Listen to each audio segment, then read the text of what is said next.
This video I'm going to demonstrate some moves that can be used for a pre-event massage. I teach this on the level 3 course and I make my students do it in 12 minutes. We're quite regulated in how quickly I want them to do it and what body parts.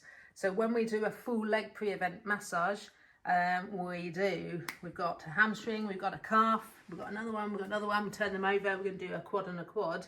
So we call it 6 body zones. There's only about 2 minutes you've got to do all the techniques that are really effective for pre-event. For this video, I'm just going to show you one leg. I'm just going to show you a few techniques.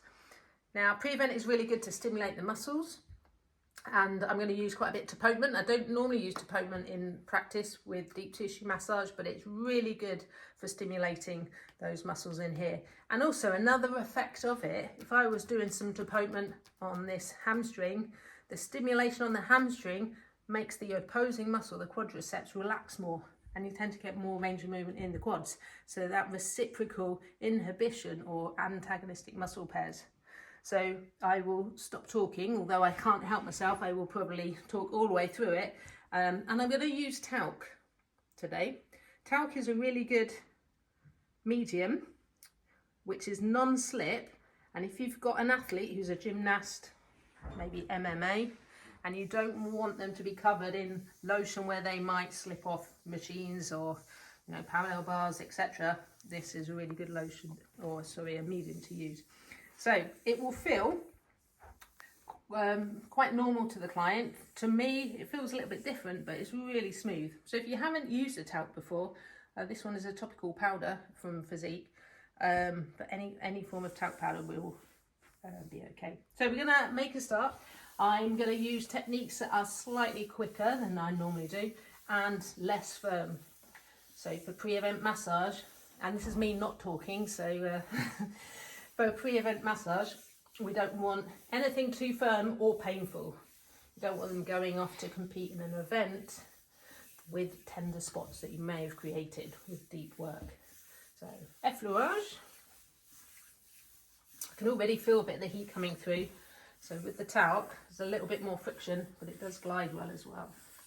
I'm going to go into kneading.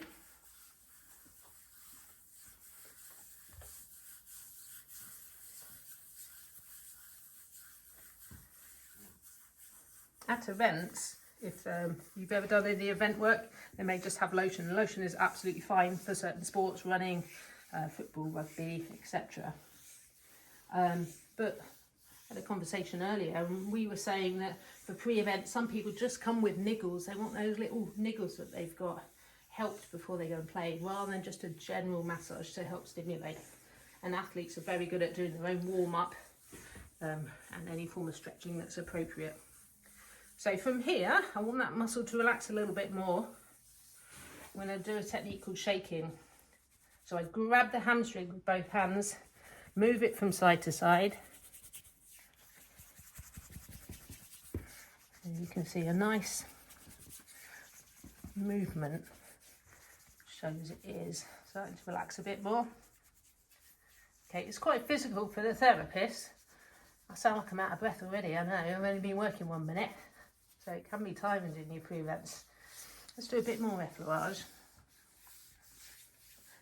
And you can be a bit more specific. So rather than a big shaking technique, we can use a vibration technique. And with vibration, I'm going to use 3 fingers and I'm going to put one hand on the client and I'm going to work that hand down to the bottom of the muscle with a quick vibratory action. Probably similar to a massage gun, but not quite so quick. Going down that bicep femoris, down the middle of the hamstrings. Okay. So we can also use topotement, as I mentioned earlier, and there are different forms of topotement. So the 2 I tend to use are pounding, which is using this surface of your fist, like so. The pressure, I don't want pressure into the muscle, it's kind of off it like so. So you'll feel the impact, definitely don't want to feel any pain.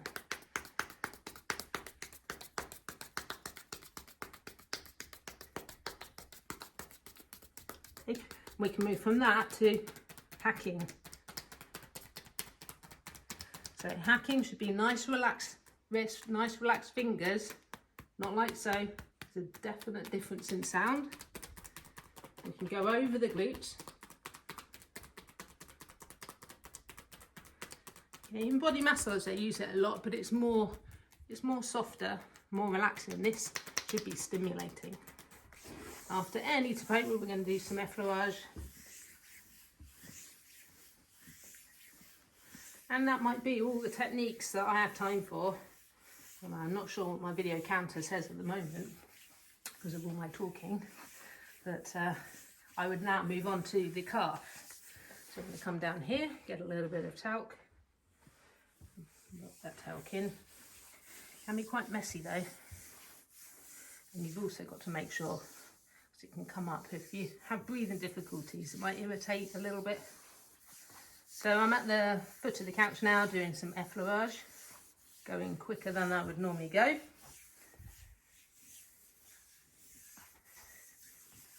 Kneading.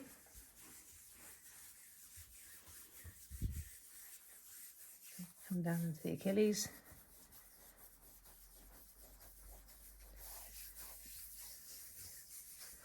Now if I want to do shaking here, grab the whole calf, but if you look at the whole leg, even the hamstring's moving and the glutes are moving. So even though I'm just working on the calf itself, I have the whole leg involved in it. I can go a bit more specific into vibration. So I can work down the medial head, the gastroc, lateral head of the gastroc.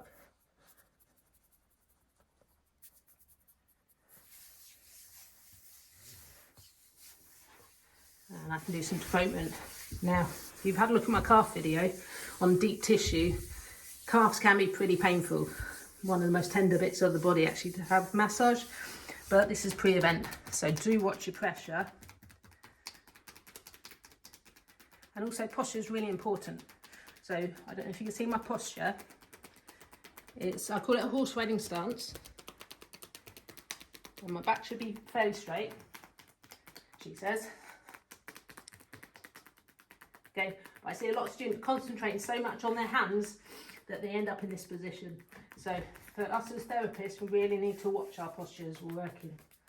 If you can control pounding, then we can do that one. But if you're not very good at controlling the depth, that can be quite painful. That's soothe off.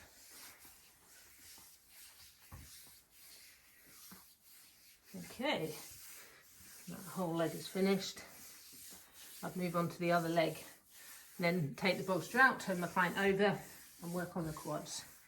So that's just an example of techniques that you could use in a pre-event.